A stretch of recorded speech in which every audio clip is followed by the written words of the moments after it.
वेखण ते सुनन वाले दोस्तां बेलियां भरावां नूं जी मेरी तरफों अस्सलाम वालेकुम।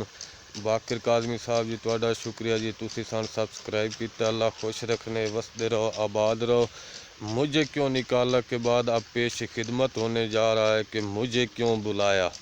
नवाज शरीफ समझाए बजिए मुशर्रफ नाल डील करके मैं वापस आया हम, तो लोगों मेरा इस्तकबाल किया ते लोगों मैंने प्रोटोकॉल दिता। इस बारी भी उन्हें होसी। उस वक्त लोगों ने इतना शऊर कोई ना, इतना अक्ल कोई ना, ते इस वारी तो निक्के निक्के बालों भी पता है भाई ये जड़ा नवाज शरीफ है या जी नून लीग है भी वजह दे सारे शरीफ खानदान के लोग अपने हैं भाई। इन्ना साडा खून निचोड़िया, साडे मुल्क नूं खादा, इन्हें मुल्क का सत्यानाश करन वाले इये हैं। ये चोर हैं, डाकू हैं, लुटेरे हैं। इस वास्ते लोगां इन्हां दे कोई तवज्जो ही नहीं की। हालांकि इन्होंने सारिया फैसिलिटीज़ मिलियाँ, साफ़ी हो गए, चैनल हो गए, इन्ना बेहतरीन तवायफ का काम किया, जिमें तवायफा काम करेंदियां। इन्ना नवाज शरीफ वास्ते इन्हें काम किया, कंपनी का प्रोटोकॉल हर किस्म की इन्होंने फैसिलिटीज़ मिलियां। वो अदालत हैं तो उन्हें जनाब वो बेहतरीन जिमें एक कनीज़ आउंदियां लौंडियां ओदा किरदार अदा किया भाई ये इन जुर्म माफ़ करेंदे पे नवाज शरीफ दे, जिमें वो मैयत नूं अल्लाह दी रज़ा दी खातिर माफ़ किया वैंदा। ते हर किस्म की इन्होंने फैसिलिटियाँ सहूलत मिलियां। इस दे बावजूद लोगों पाकिस्तान की आवाम इन्होंने बिल्कुल कोई गाह भी नहीं गतिया। एक लाहौर ये जलसा किया ने वो जिमें कराया ने मेरे नाल तुसा चंगा समझेंदे हो कि कितना कुछ वो कामयाब होया।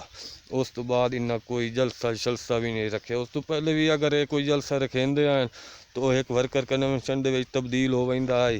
बिल्कुल मुख्तसार जी तादाद ते वो महल्ले दी गलियां दे विच कुर्सियां गात के ते बह वैंदे इन्हां दी यानी कोई गलबात भी ना होई। मुख्तलिफ इन्ना सर्वे करवाए, अपने करवाए, पराया कराए, साफियाँ कीते, चैनल वालियां कीते, कंपनी कीते। अच्छा उस तो हट के इन्हां दा अपना सर्वे होया तो ओहदे विच भी आवाम दे विच जिहड़ी इन्हां दी मकबूलियत है वो सिर्फ वो ज़्यादा तो ज़्यादा 20% ते जो अडियाला जेल च बैठा होया शेर ओहदी 80% तो थल्ले आंदी भी नहीं पई।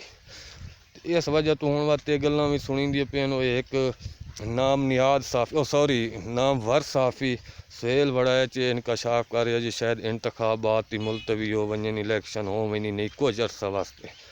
वेखो जी अगर के होंदा है तो हुण नवाज शरीफ की ये हालत है कि वो बई बियानिया बाद चाहता पिया कि मैं तो हुण वज़ीर आज़म बनना सकदा, तो मैंने पाकिस्तान हुण क्यों सड़िया इन्हें।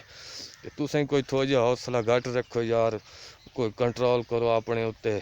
एक बारी इंतखाबात तो होवन दियो, इलैक्शन तो होवन दियो।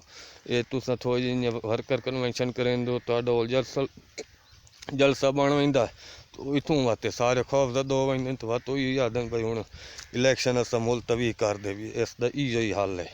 तो तुस थोड़ा जिहा हौसला सबर रखो तो एक बारी इलैक्शन होवन दियो तो उस तो बाद वत अस आप दसां भाई तेन इन्हें क्यों सड़िया है तो हुण अस तेन क्यों ना वजन देंदे। तो तुस बेलियां भरावां नूं अपील है यार मेरे चैनल नूं सबसक्राइब करो, मैं कोई ना कोई तो सपोर्ट दी हुई सही।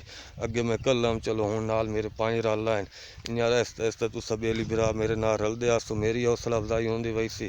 तो मजीद अगर तुहानूं होर गल्लां बातां ते सिंध रसां तो मैं दे इजाज़त जी। अल्लाह हाफिज़।